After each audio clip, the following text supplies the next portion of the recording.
իրենք ստել էին, որ թանկացնելով տրանսպորտը մինչև 300 դրամ, Երևան քաղաքում էլ մարդիկ ժամերով չեն սպասելու,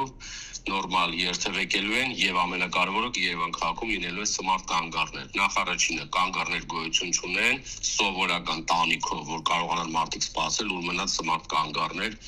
Մարդիկ ժամերով սպասում են տրանսպորտին, չեն կարողանում նորմալ իրենց վայել հասնել աշխատանքի կամ իրենց բնակության վայր։ Հիմա քաղաքացիները համընդհանուր բոլորը իրար հետ, այսպես ասած,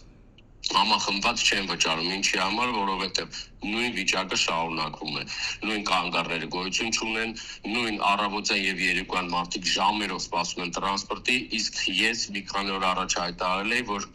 ըստ իմ տեղեկությունների թեր հավաքագրումները մեծ ծավալների է հասնում, ինձ դեռ ոչ մեկ չէր պատասխանել, այսօր գործակարգավարկների ժամանակ Տիգրան Արվինյանը իրեն հարիր ներվայնացել էր, չէր կարողանում արդեն զսպել իրեն եւ բարթեց ամեն ինչ վարորդների վրա։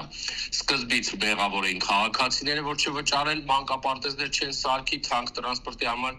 հետո մեղավոր էին քաղաքացիները, որ չեն վճարում, արդեն այնտեղ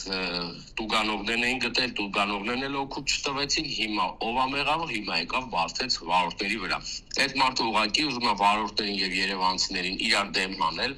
վարորդների միակ գործառույթը վարելն է տրանսպորտ, ուրիշ ոչ մի գործառույթ օրենքով սահմանված կարգով չունեն։ Հիմա դուք ինչ եք ուզում անեք, վարորդը մեքենան վարի, այդ 70 մարդուն նորմալ տեղ անվտանգ հասցնի, թե թեքվի տեսնեն ով է վճարում, ով չի վճարում։ Այս մարդիկ ընկել են արդեն իրար սարկած ծուղակը, ուղղակի ուզում են ժողովրդին իրար դեմ հանել։ Իսկ դուք ոչ մի բան չարեցիք, թողեցիք այս անմխիթար վիճակը ու թանկացրեցիք, հիմա երևանցի ձեզ թարս ապտակը տալի։ Իսկ սրա ամենալավ, այն որ իրենք մուռ են հանում երևանցից, սրա հակառակ էֆեկտը իրանք հունիսի 7-ին համապետական ընտրություններում ես ձեզ խոսք եմ տալի երևանցին այս պատասխանը տալու է։